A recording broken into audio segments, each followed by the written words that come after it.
Welcome to Boy Party. This week, Shane and I are discussing Colin Firth and Geoffrey Rush in an Irish Leaving Cert classic. It's Tom Hooper's Oscar-winning The King's Speech.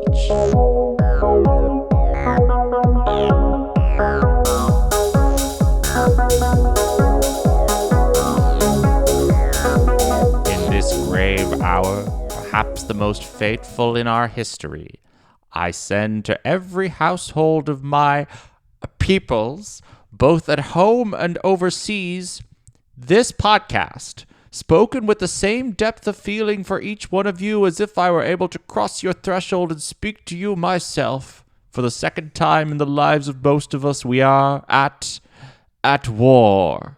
Hello, everybody. Welcome to Boy Party. My name is Lucian, and I'm joined as always by Shane, the only person who's able to help me speak fluently, open up, confidently do public speaking. Help you when you're feeling down. Help me when I'm feeling down.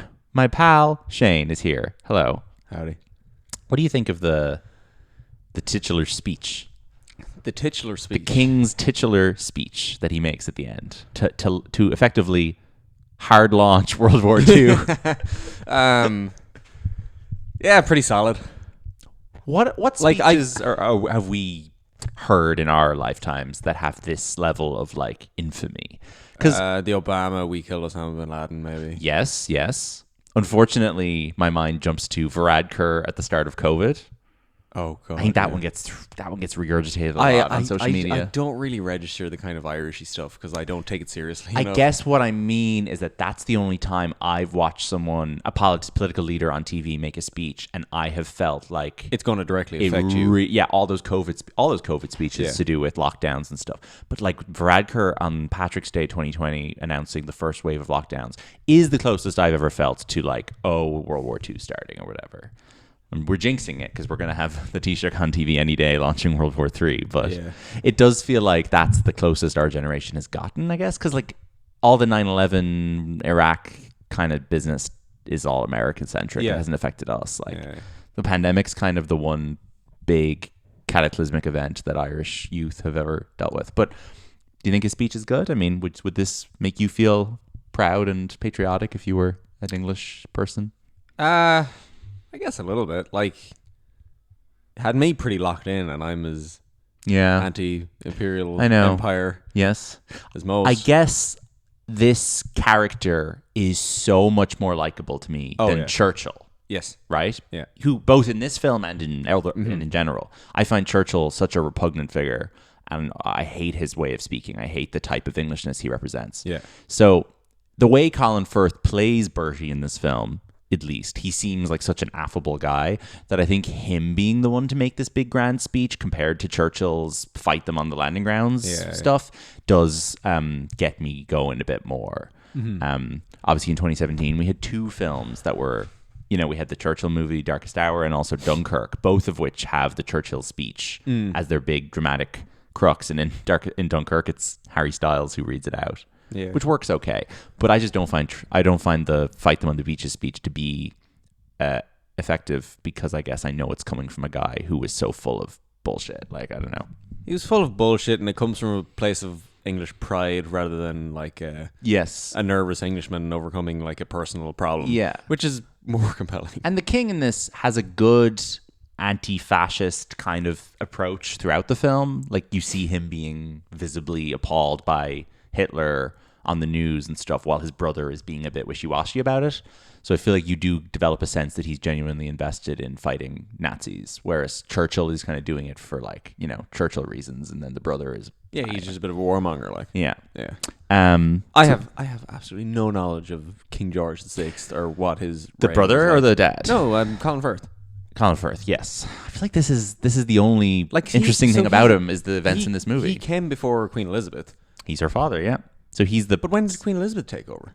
Oh, a long time ago. Yeah, exactly. So she was the monarch for our grandparents' entire lives and all of our lives until 2 years ago. That's the crazy thing about her. Like, I'll tell you in a sec when she took office. Bertie here must have been the king for a very short period of time. So she became the king in 52. The queen. Sorry, she became the queen in 1952. So he was the 12 king. Years? He was the king from 32 until 20 years, yeah. Oh, sorry, he became king in 1932. Yeah, I think so. No, maybe no, not. that can't be right. Sorry. No, that's not true. He was the king from 36. That makes more sense. Yeah. The film kind of depicts it more as he becomes king right before the war. Yeah.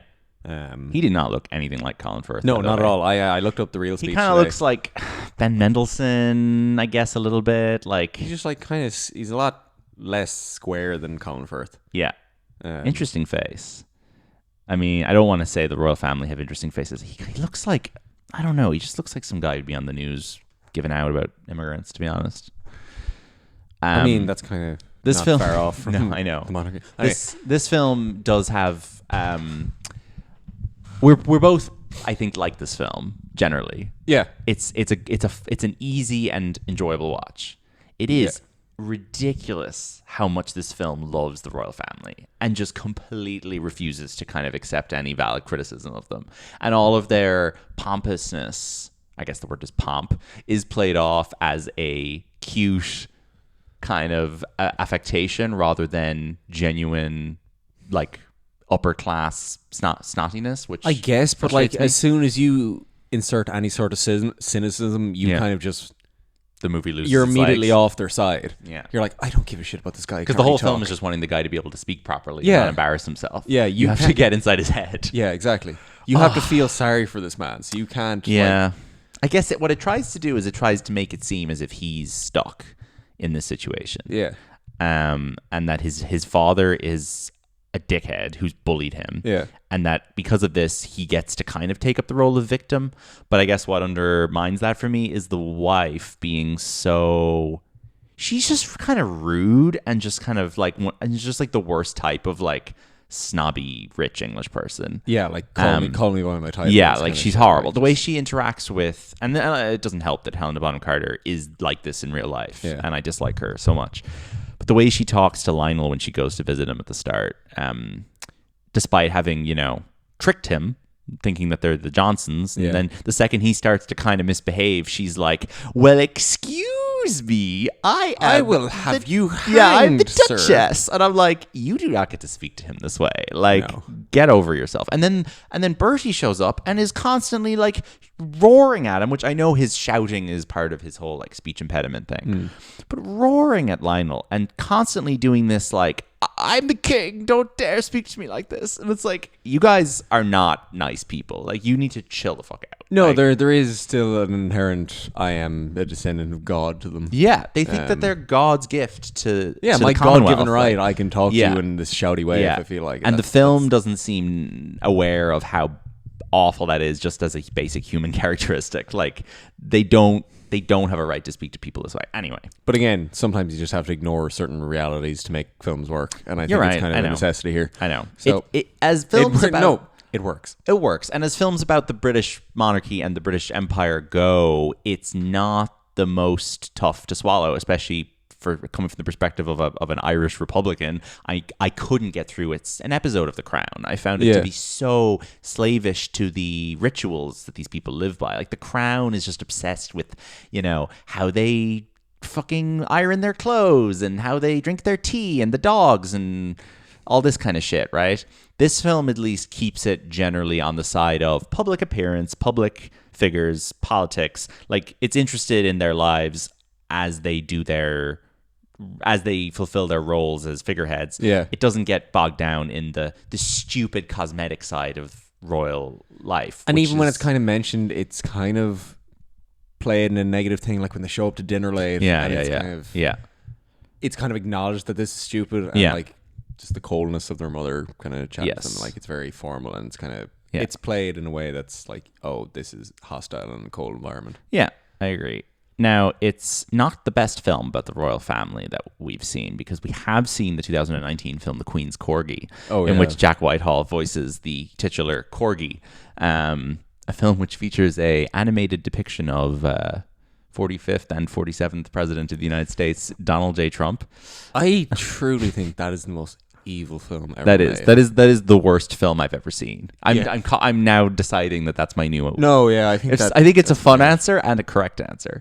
If somebody says what is the worst film you've ever seen, I think The Queen's Corgi is a good answer, because it's bad And it's evil. And it's inappropriate for children. It's target audience. It features a weird sort of sexual harassment sequence involving two dogs, one of which is Donald Trump's dog. Yeah.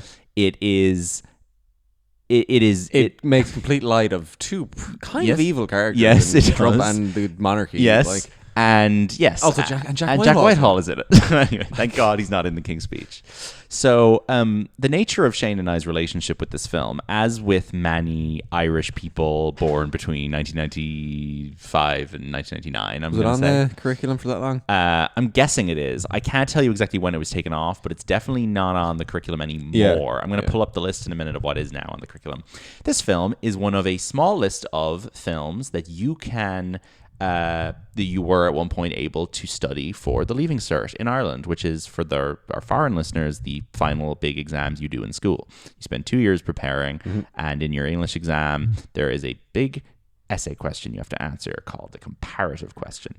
And it makes you compare a book, a play, and a film. Why does it do this? I don't know. I suppose it's intended to encourage some sort of critical thinking among young people. Yeah, I don't think it's a bad premise, but the idea that you are forced to spend 2 years preparing for this one essay kind of defeats the purpose. Yeah, but also it is literally just random sauce. Like, here's 3 things, find some connections. It's like more of a fucking... It's a fucking Where's Wally? It's Where's Wally? Like, just so literature. I think we had different plays, right? We did The Plough and Stars. Okay, we did All My Sons, Arthur Miller. Yeah. And then we did Foster by Claire Keegan, later adapted as on Colin Kuhn by Cumberraid.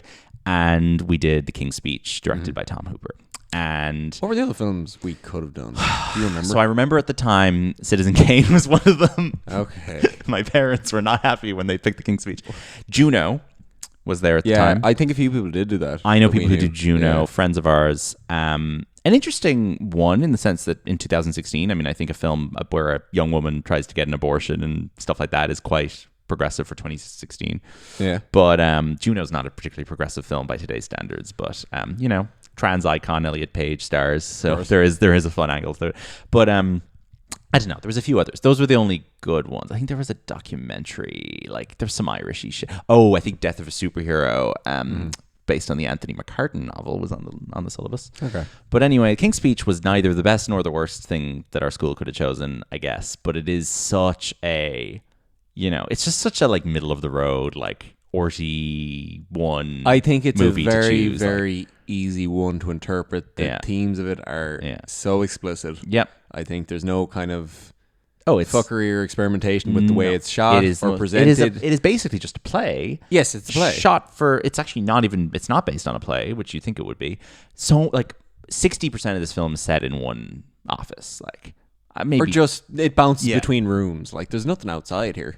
So you could analyze it as a play. Yeah, absolutely. And the only things about it that are specific to cinematic language are Tom Hooper's style as a director, which is like directing for babies, which is the camera kind of goes a bit fisheye and claustrophobic when it follows people up the stairs. Yeah. And sometimes there's fog in the way when people are walking, and the music, which is a really good score, I think, by Alexandre Desplat, the music just goes really hard on the piano and the violins at the right moment. There's a bit of a skill to like during the therapy scenes, your whatever character blocking and stuff. I think it's pretty good. It's a well-directed film, but I do think that the decisions Hooper's making in it are so obvious that a 16-year-old who's never thought about film can understand it at the first go.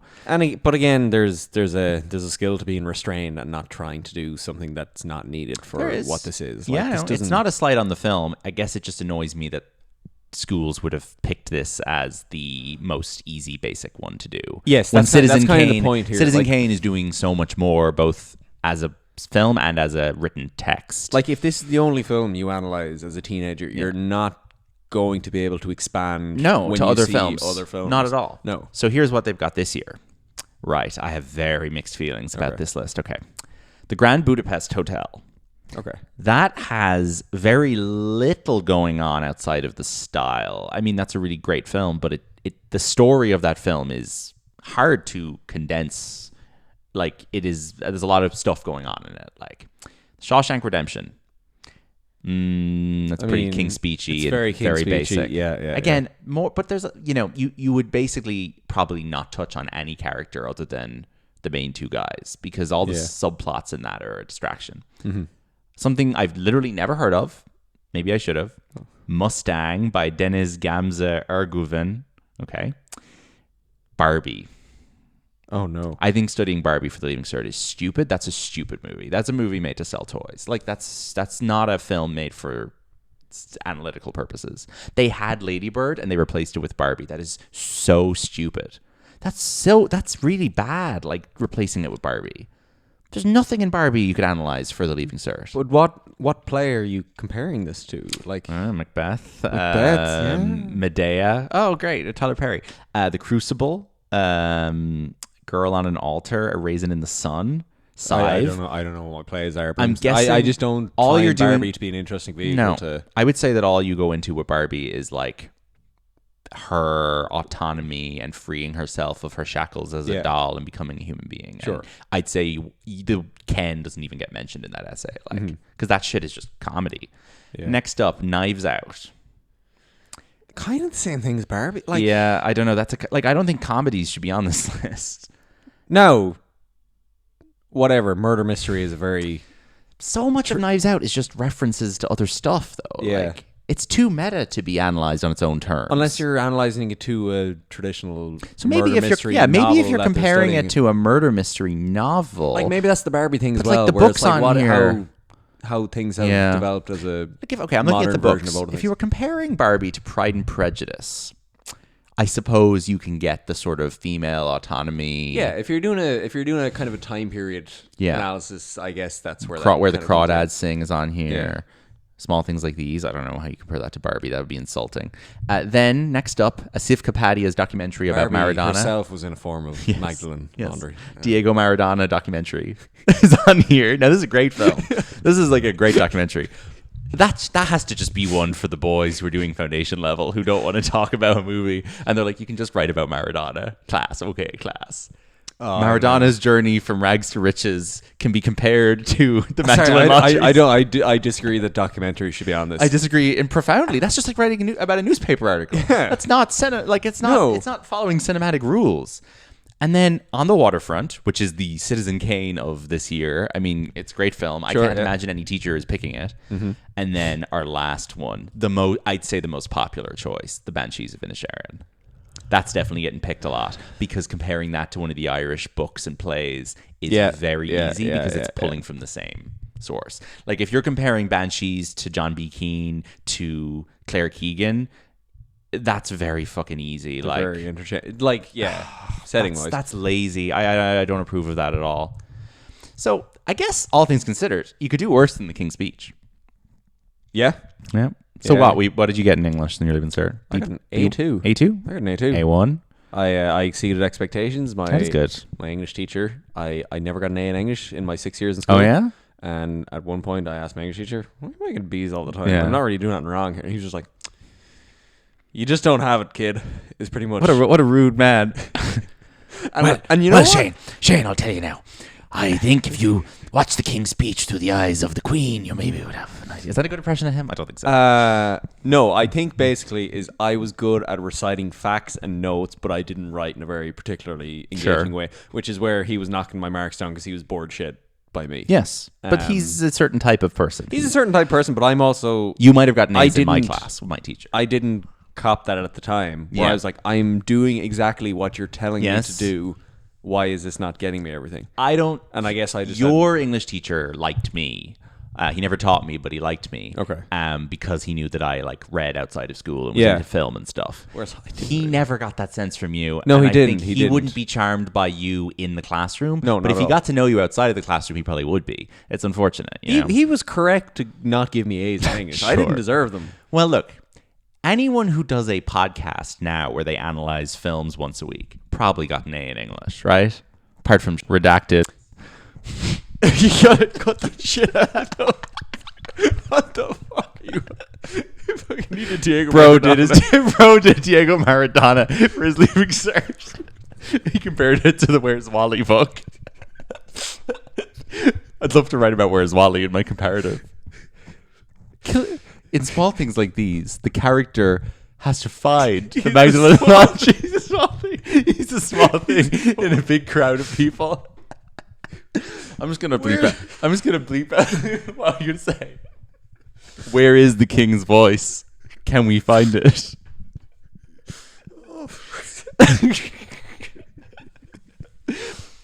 Gotta listen to the Where's Wally audiobook. I've never seen Shane laugh at anything this much. It's all I gotta do is insult people he doesn't like. Sobbing. He's sobbing. He's so moved by the king's speech. Anyway, you and I both wrote about this film in school. I kind of have thought for years that we watched this film in class like 20 times. Yeah. No, sorry, it was only the first 40 minutes. Yeah. Yeah. I rewatched it last night. I've only seen the second half of this once or twice. Yeah. I've seen it more than that, but I had seen it before school once. But I think I can recite the first 40 minutes off you. Absolutely. Yeah, no. Very much so. Especially, the scenes early on with him in because there's the thing with this film, it's a good movie for you and the boys in school to just kind of laugh at random lines, right? Because I didn't even pick up on the comedy at the time. No, but I mean the unintended, I just mean there's shit like the queen mother sits down beside the little boy in the waiting area and goes, "Do you want a sweetie?" And I just remember people in school constantly repeating that. Yeah. And then the scene where he's got the fucking marbles in his mouth at the start and the bad speech therapist is like, "Your Highness, enunciate." Like that's shit that people used to quote all the time. It's great. It's kind of vague references, things that you can just spout around. But there's enough silly people with silly voices in this movie to entertain a classroom of kind of slightly manic teenagers gift on Monster energy. Like people, I remember people referencing the BBC guy at the beginning doing his little routine. He's a lot. Yeah. I feel like the Banshees of Inisherin would be such a slog if you were in a classroom. That film is so lacking in random quirky shit. It is, yeah. It's all forced quirk. You'd be sitting there listening to Kerry Condon and be like, "Oh, I'm sorry, I don't want to be your girlfriend. Oh, that's okay. Don't worry about me." Yeah, no one's going around repeating the baritone. "Oh, your one doesn't want to be your girlfriend." Exactly. What do you Kerry Condon in Banshees? Slog. Well, anyway, but yeah, I've probably seen this film probably 4 times in totality, excluding this week. But it still holds up. But our classes were only 40 minutes long, so our teacher just kept putting on the first 40 minutes. Yes. He keeps starting it. Or maybe the first 20 or 25 minutes. 25 minutes. Which is ridiculous because you'd actually probably get better grades if you showed them the last 40 minutes a few times, right? Because every teacher in the country is putting on the first 40 minutes. I feel like the middle or the end is the most interesting bit to analyze. I guess. Him and Lionel's relationship developing, I suppose. And now, if you had to make me watch another 40-minute segment of this film, I'd pick the first 40 minutes every time. Would you? I think it's the most kind of the locations are changing more. Locations are changing. It's just moving quicker. Yeah. It's got more random guys showing up. Sure. The middle of this film does drag when they start to spend a lot of time in the surgery with the studio, whatever, doing the speech therapy, and it becomes a speech therapy film. And I for one am not particularly interested in the machinations of speech therapy. I know people who have had great experiences with speech therapy. I have speech therapists in my family. It's a very worthy profession and does great stuff for people, but I don't find it super compelling. We also established early on in this film that he doesn't really have a mechanical speech issue. He's just traumatized. His father's a bully. So his father's played by the great Michael Gambon, recently departed, who is really good at playing just an absolute wagon of a man. He's just "Shut up, hurry up, you stupid boy, get the words out." He's great at just being a dickhead. He's really doing his "Did you put your name in the goblet of fire?" for the entire film. It's great. Who else is in the supporting cast before we get to the leads? Well, okay, we got HBC herself. Yep. The most sitting around on her ass waiting for a damehood actress there is. Sure. Massive Tory, hates the poor, ex-wife of Tim Burton. I don't really have a good thing to say about her. I Probably contributes to this being on the Leaving Cert thing because Yes. she's a recognizable face. And I think she's very annoying in this. Is this her only Oscar nomination? Imagine so. I hope so. I feel like she might have gotten nominated for Room of the View when she was younger, which she's okay in. She has 2 Oscar nominations, and the other one is for The Wings of the Dove. I have never heard of that. Her and Tim Roth in Venice. All right. Don't like her. Bad actress. We do have a friend who cites her as his major crush as a child, which I find to be fascinating. I don't know who you're talking about. I'll tell you later. Okay. Just an odd person to fixate on. Yeah, we're not name jumping this person on the podcast. No. But like she anyway is somebody who I think wants to be associated with the royal family. And yeah, she got the double-barrel surname. She's got the double-barrel name. She's very aristocracy coded. I think she wants a damehood badly, and she has propped up on the crown as well. Olivia Colman obviously does a lot of this regal stuff. We literally talked about her last week. But I find Olivia Colman's whole thing to just come from a slightly less insufferable... I guess Olivia Colman just doesn't have this kind of like upper-class, off-putting vibe about her that HBC does. Yeah. Who would be good in this role? I don't know. Anyone really. Sally Hawkins, Emily Mortimer. Sure. You know, nice English actresses with good vibes. Either of them would be great. Also in this film, Timothy Spall. Who is very bad in this. It's a terrible performance. There's no winning with Churchill. You can't do a good Churchill performance. He's a cartoon character. It's like doing a... They might as well have put the bobblehead dog from Churchill Insurance in this. Playing Churchill in a movie is like asking somebody to show up in a serious drama and do a fucking impression of Plankton from SpongeBob. Like, he is not a real serious person. Timothy Spall kind of getting his Churchill out of the way in this movie and never having to make like a big Churchill movie is probably for the best. And when it's a supporting Churchill as well, it's like they kind of go a bit over the top to make you aware that this is Churchill. Yeah, so he just does his Churchill thing. Well, literally anybody could do that. You can't argue with a tiger when your head is in its mouth. But yeah, no winning when you're playing Churchill. Who else is in this? Guy Pearce. Guy Pearce is okay in this. I don't buy him as an English guy. I don't know. I do like him as an actor, but I don't think he's... Is he Australian or is he American? He's very Australian, yeah. But they just acknowledge Jeffrey Rush as Australian. In this. Whereas they can't, obviously. He's a real guy. He's a real guy. Well, so is... True. Guy Pearce is about to be in The Brutalist. Okay. Which I've heard he is fabulous in. Best supporting actor... Really? Possibly incoming. Okay. So, yeah. And then Jennifer Ellie plays Jeffrey Rush's wife. Mm-hmm. I love Jennifer Ellie. Great actress. She doesn't have a lot to do in this, unfortunately. But I do like his family unit. I think there's good vibes there. Yeah. The sons with the model airplanes and him just kind of rocking into the room and doing his little Shakespeare performance. And they kind of think he's silly, but they're also fully engaging with it. Yeah. They're like, This film does go to some lengths to make Lionel the co-lead. And I think part of this is maybe down to the fact that Geoffrey Rush executive produced the film. He seems to have been involved in it from an early stage. Transmission Films is the Australian production company that was involved in making it. It was an Australian co-production with the UK. Maybe the fact that Lionel Logue became something of an Australian national treasure because of his role in the king's life. I don't know, but certainly Geoffrey Rush seems to have like inserted himself into this. The Lionel character has a really big role in the script, bigger than he would in many versions of this, I'd say. And they get, kind of one of the biggest names they could get from Australian film to be in it. Yeah, like I'd always remembered him being he's the supporting character, but this film is set up on kind of highlighting a parallel between the two families the entire way through. He gets as much screen. He does as much screen time. He does. They start to the first 15 minutes or so until he's introduced are all the king. But the second that he gets introduced, we start to get shown him like going to auditions and hanging out with his kids. Yeah. And there is a lot of just him on his own. And then that is co-lead. Yes. And then at the end of the film, the credit comes up in the end credits, and it's Colin Firth, Geoffrey Rush on the same card. Okay. King's Speech, which I was surprised by. Yeah. He was nominated for Best Supporting Actor at the Oscars, but I think that's a technicality of Colin Firth has a chance to win here. Let's not slip about. And all three get Firth, Rush, and HBC all get nominated. So on the subject of Geoffrey Rush, discuss him for a minute. Very fun actor, I would say. He brings a lot of energy and bombast to proceedings. He is good in these kinds of period things that could be dreary but need a big injection of spirit. Bit of sunshine. Yeah. In a way, yes.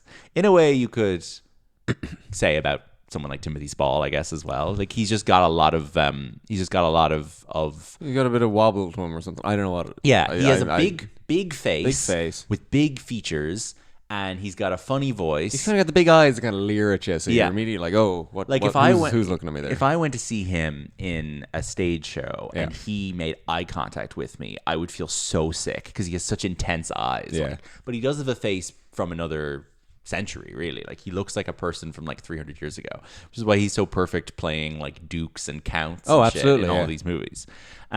He was only in like 3 or 4 movies before he wins his Oscar. He wins his Oscar a couple years not a couple years before this, quite a while before this, in the late 90s, for this movie Shine. Now, I haven't seen this. I'm going to watch it the next couple of days. I should have watched it before this. But he is apparently only in like half this movie or less than half this movie because he's playing the older version of a character who gets played by Noah Taylor as a younger man.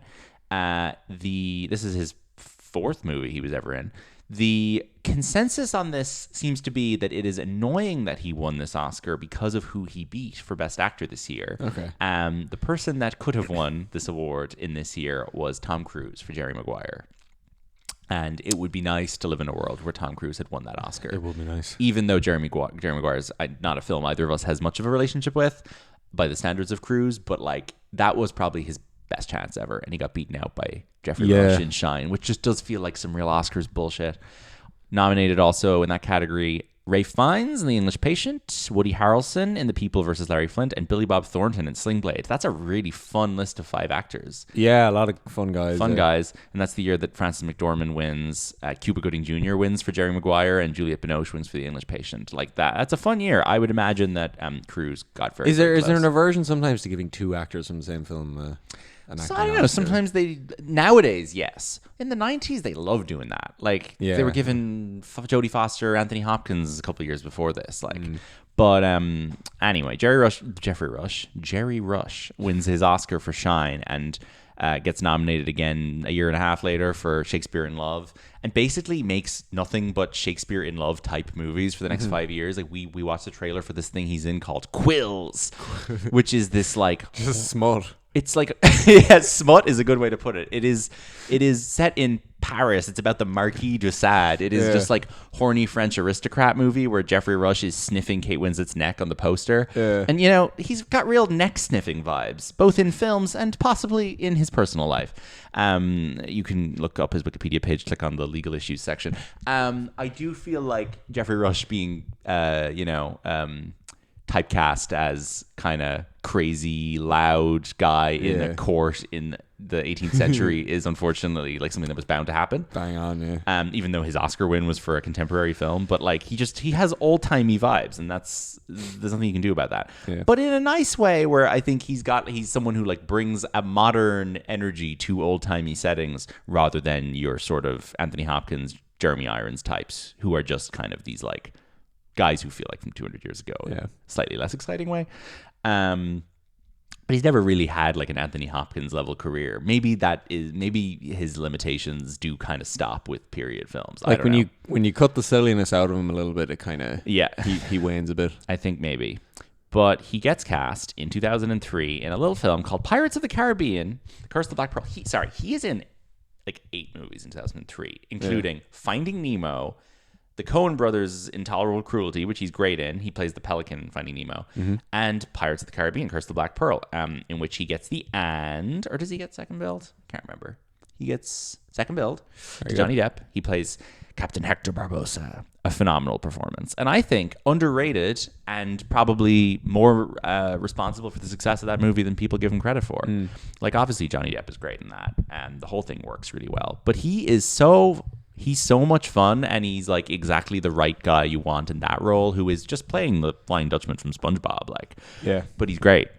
And then he gets killed off at the end of the first movie. He's not in the second one. But then the very last scene of Pirates 2 is Naomi Harris's character is like, I have somebody you might want to meet. And then you just see this wooden leg coming down the stairs. And it's fucking Geoffrey Rush, and he's back from the dead. And I have never felt a thrill like that. Yeah. Like, the delight at seeing Geoffrey Rush back after only being gone for one movie completely trumps any Marvel person returning from the dead they've ever done, because that's how much his energy had contributed to the first movie that you wanted him back. And he's in the second one, and he's in the fifth one. He's in the third one, and he's in the fifth one, and he's great in them all. Big fan of that performance. Now he seems to mostly just do a lot of Australian theater, and he is occasionally pops up on TV. In 2017, he did a series of the anthology show Genius, where he played Albert Einstein, which seems like kind of a no-brainer. I mean, he looks like Albert Einstein. How old is he now? Is he like 68? I'd say he's like 70, early 70s. He is 73. Yeah. He is from a place called Toowoomba in Queensland. That show Genius, the first season's about Einstein with Geoffrey Rush, and then they did a second season about Picasso with Antonio Banderas, a third season about Aretha Franklin with Cynthia Erivo, in which David Cross played Jerry Wexler, and then a fourth season they just did about Martin Luther King with Kelvin Harrison Jr. Weird show. Sounds boring. Calvin Harris played. Harrison. But yeah, I do. He also played Peter Sellers once in a movie. Okay. I do like him. I don't know if he's ever going to have like a major comeback as a leading man. I feel like his goodwill towards him is steady, but probably mostly linked to the Pirates franchise, which in a post Johnny Depp being a horrible person world is probably never going to have Geoffrey Rush back. So yeah. I'd say we're not pushing people back towards Pirates of the Caribbean. No. So I'd say Geoffrey Rush's best years are behind him, but he does bring a lot to The King's Speech, in which he stars opposite Mr. Colin Firth. Another guy whose best years are maybe behind him. Not to be mean, but like he's just kind of grown into being like he can kind of only play like English military men and politicians now. Like, but he hasn't. He does. I don't know. Has he fully accepted that he's old yet? No. Do you think there's a granddad Colin Firth era coming? Oh, I think so. He's not trying to play sexy anymore. He's given up on that. Is he in Michael Caine territory? He's not quite Michael Caine territory, but he's in a transitionary phase right now where he's, I think, avoiding working as much as possible until he figures out what he is. Yeah. The last thing he was allowed to play sexy in was the last Bridget Jones movie, and I guess the second Mamma Mia a little bit. I think Mamma Mia is a very important turning point for him. I was thinking about how it's 2 years before this, and I was thinking how Mamma Mia, I think, is the moment that he became a sort of a leading man material for these mid-budget movies, because before Mamma Mia, he's kind of just writing this Pride and Prejudice, sexy Mr. Darcy thing for like 20 years. Yeah. 15 years. When Mamma Mia comes out, because the character in that movie, which is only brought this probably fifth or sixth most important character in that film, because the character in that film is depicted as being very attractive, is also revealed in the final scenes of that film to be gay. I think gay Colin Firth as an idea gives people more ideas of what kind of roles they can put him in, because suddenly you have this attractive English guy who has a slightly more sensitive edge to him than the Hugh Grant sort of contemporaries of his. And that even when he's playing a character who's not gay, like the king in this, he is playing a character who struggles with his identity and with speech and with things that you could also probably apply to gay characters that Colin Firth has played. Yeah. So like it positions him in kind of a unique position of like, this guy can play a certain type of Englishman that Anthony Hopkins couldn't have played and Jeremy Irons couldn't have played, because he has this sensitive side. And I think Mamma Mia is kind of the film that presents him that way for the first time, and therefore gets him roles in stuff like this, and then obviously in A Single Man, which is a film where he's playing just a gay character. A year before this, I've heard this funny theory, which is in 2009, Jeff Bridges wins Best Actor for Crazy Heart. The following year, Colin Firth wins Best Actor for The King's Speech. Some people have said it should have been flipped. Colin Firth should have won for A Single Man. Jeff Bridges should have won for True Grit in 2010. And I'm very open to the idea that would have been better. What's the Colin Firth, Stanley Tucci film? So that movie's called Supernova, and yes, he plays gay again in that, which is a very, very lovely film where him and Stanley Tucci play a kind of gay couple in their early 60s, and Stanley Tucci's got a Alzheimer's, I think. Yeah, something. I think so. Very nice film. But yeah, Colin Firth is great in those roles, and like he's good at I much prefer him when he's playing that to when he's playing like super heterosexual, sexy man. Operation Mincemeat. Oh, the fucking Bridget Jones role is so irritating. Like he has his Kingsman stuff as well. I didn't think about Kingsman once the last couple of days. That's so funny. That's the first time I completely forgot he's in Kingsman. Yeah. He is really good in the first Kingsman. That is a very good. I feel like that is kind of his. That's his Michael Caine impersonation, though. It is a little bit, but I also think it leans heaviest into the tropes about him that people who aren't probably too familiar with him think. True. Like, oh, he's the dapper Englishman. Yes. I do think that there was an attempt to make Jude Law the new Michael Caine. They literally remade multiple Michael Caine movies with Jude Law in the early 2000s, like Alfie. And then I guess Kingsman is the moment where maybe everybody just shrugged their shoulders and went, I guess Colin Firth is the new Michael Caine. Yeah. Which is not a bad idea, and it's not a bad thing. He's really good in that first Kingsman. He looks very cool. And I think he does an incredibly good job of making that. That is, again, a very English imperial film. Yeah. But he does a very good job of making that character charming, despite the fact that he spends most of the film just kind of killing people and also just like bossing around a young working class guy and teaching him, manners and how to be posh. Yeah. That is just a film about like how life is better if you're upper class. But learn your manners. Yeah, and do better. But it is a lot of fun, and he and Taron Egerton do have good chemistry. And people liked him so much in it that they forcibly bring him back for the sequel, even though he dies in the first one. And he's horrible in the sequel. His character has I think the character in the sequel is like a clone of the guy in the first movie. It's like a hologram, isn't it, or something? I think it's a clone or something. He's not giving the same performance, and it's not as fun. But Colin Firth, maybe younger than you'd think. I don't know. He's 64. That's pretty bang on, yeah. Yeah. His birthday's only a few days after mine. I'm trying to think of other stuff he's in that's like interesting. I mean, he's actually in Shakespeare in Love with Geoffrey Rush in 1998. I don't know. He's just like someone I generally have a lot of warmth towards, but I feel like I'm maybe losing it as he gets older. He's just aging into the type of English guy that I don't like as much. He's starting to look more like a Tory as he gets older. That's the problem. Starting to look like one. Sound like one. Is he not the quintessential Tory-looking man anyway? I don't know. I feel like his type as a 40-year-old can be interpreted a number of ways. Okay. Especially in his Mamma Mia sort of gay phase. I feel like that character doesn't strike me as a Tory. Sure. Whereas now the guy like looks and sounds like Alistair Campbell. It's not great. Yeah. Famous Labour member, Alistair Campbell. But he did say in an interview with Piers Morgan after the King's Speech came out that he may be an anti-monarchist. He said voting was one of his favorite things and that unelected institutions were a problem for him. So respect. That's more than we got out of Olivia Colman. King. He is married to he was married to an Italian political activist called Livia Giglioli, and they divorced in 2019. And he was a vocal opponent of Brexit, and he applied for Italian citizenship through his wife, and it was approved. So now he's an Italian citizen. I'm just trying to figure out if he has... he had a relationship with Jennifer Ellie before, who plays Geoffrey Rush's wife in this movie. Interesting. I'm trying to figure out anything else interesting about him. His son is also an actor, William Joseph Firth. He got any other Oscar nominations? He got nominated. Sorry, I just said he was nominated the year before for Single Man. BAFTA nominated for Bridget Jones. Some TV nominations. I don't know if I have anything else to say about him.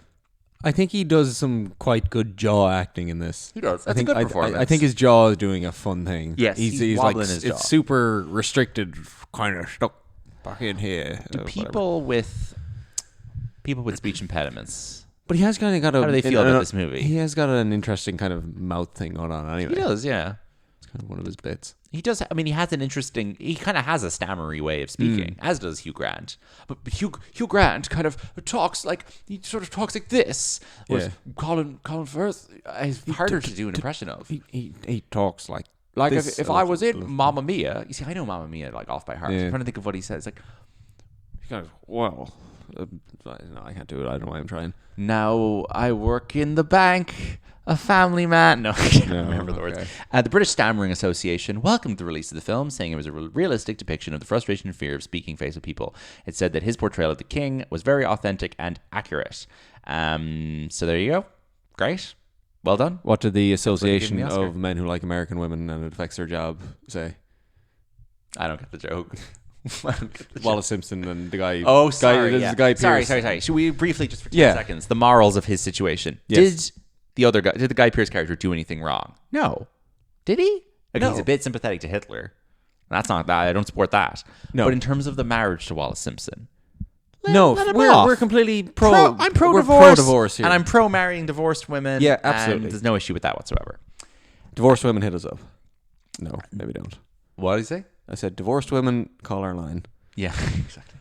Yeah, no, it's whatever. There's an obvious parallel there to Harry and Meghan recently. Oh yeah, wasn't even thinking about that. Yeah, it's funny. Yeah. History repeats itself. And you know what? The British public really have come around and are far more sympathetic to They haven't changed. Nothing's changed at all. Nothing has changed at all. This film. Yeah, but fuck that. You shouldn't have to be king if you don't want to. No, of course. This movie won Best Picture, Best Director, Best Actor, Best Original Screenplay. Was nominated for Best Supporting Actor, Supporting Actress, Art Direction, Cinematography, Costume Design, Film Editing, Original Score, and Sound Mixing. Bit much, no? Do you remember what this film beat for Best Picture that year? 2010. Mm-hmm. The Social Network. It beat The Social Network. Social Network. It beat Inception. Inception. It beat True Grit, the Coen Brothers. True Grit. It beat Toy Story 3. Toy Story 3. It beat Black Swan. Okay. And then The Fighter, The Kids Are All Right, 127 Hours, and Winter's Bone. I've heard of everything there except Winter's Bit Bone. silly they nominated Winter's Bone for Best Picture. That is Jennifer Lawrence's big breakout. Oh, okay. That's insane that The Kids Are All Right and Winter's Bone were getting Best Picture nominations. Things have improved since 2010, I would say. Have they? It is. I think so. Okay. I feel like the top end of this year though was like phenomenal. This year right now or no, last? 2010. Oh yeah, I mean it's insane. I mean you've got two all-time great films in there. Yeah. 2.5. It's Toy Story 3 is great as well. Yeah. It is an absolute travesty that this film won Best Picture over The Social Network and Inception. That doesn't make this film terrible. People act like it does, and people have developed such a hateful relationship with Tom Hooper, who is not my favorite filmmaker, but this is his best film. And like, if what else do you have? He has Cats. It's The Danish Girl, Les Mis, and okay. Cats, Yeah. and the Damned United before this. Right. And he's done some TV. I think that this and Les Mis are both serviceable, mm-hmm. and I think that The Danish Girl is not the worst film ever made. And I think Cats is what it is. Cats. It is. Cats, it is, and it exists in a category of its own. Yeah.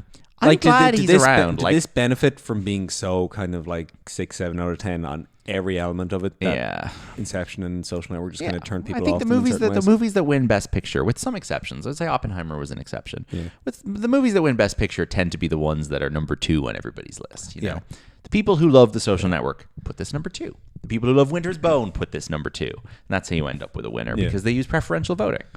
Mm-hmm. I think Oppenheimer is a case where every single person just put it number 1, and it was enough number 1s that it won. But that's unusual. Like, and I think this year we're going to have a case where whatever wins Best Picture in 2025 is going to be just the most middle of the road. And it might end up being like Conclave if Enora, the Brutalist, and Emilia Perez end up splitting people 3 ways, and everybody liked Conclave just fine, you know. But Firth beats Javier Bardem in Beautiful, Jeff Bridges in True Grit, Jesse Eisenberg in The Social Network, and James Franco in 127 Hours. I mean, I don't think there was any world where Jesse Eisenberg was going to win an Oscar for The Social Network. That's just not the type of actor or performance that wins Best Actor. So, frankly, I would guess that second place was probably James Franco. So maybe because that's a real one-man show of film. Yeah. I don't think Oscar voters were voting for Jesse Eisenberg. No. Maybe this year, though. Maybe this year, maybe. Geoffrey Rush loses to Christian Bale for The Fighter. John Hawkes, Jeremy Renner, Mark Ruffalo also nominated that year. Jeremy Renner has like more Oscar nominations than you'd think, which is to say 2. And Hurt Locker and American Hustle. And wait, sorry, was this Hurt Locker year? No, this is no, of course not. Sorry, this is The Town. So maybe he has 3. And then Helena Bonham Carter loses to Melissa Leo in The Fighter. So see, they gave 2 Oscars to the same movie that year. Yeah. And also nominated Amy Adams, Haley Steinfeld, and Jackie Weaver. God, you'd forget Haley Steinfeld has an Oscar nomination. I wouldn't. Mad. I feel like that's one of the main things I know about her. That's kind She's of her an Oscar nominee. I don't think she gets treated like an Oscar nominee. So yeah, not great. This movie made an insane amount of money on a budget of what, 5 million, 10 million, a budget of 15. This film made $430 million worldwide. Hot damn. It's completely insane. On 15 million. Yeah. This looks really good. It does look good. Like, it is just a play, but it looks... It's made almost $500 million. Insane. That's one of the last times that ever happened. Like, and this is a Harvey. We must say this is a Harvey Weinstein success story. He got this film to $500 million, and he won this film Best Picture. This is the kind of shit he was fabulous at promoting. Insane amount of money for a $500 million a drama about a guy getting stammering lessons. Like, yeah. Do you want to do the box office the opening weekend, mate?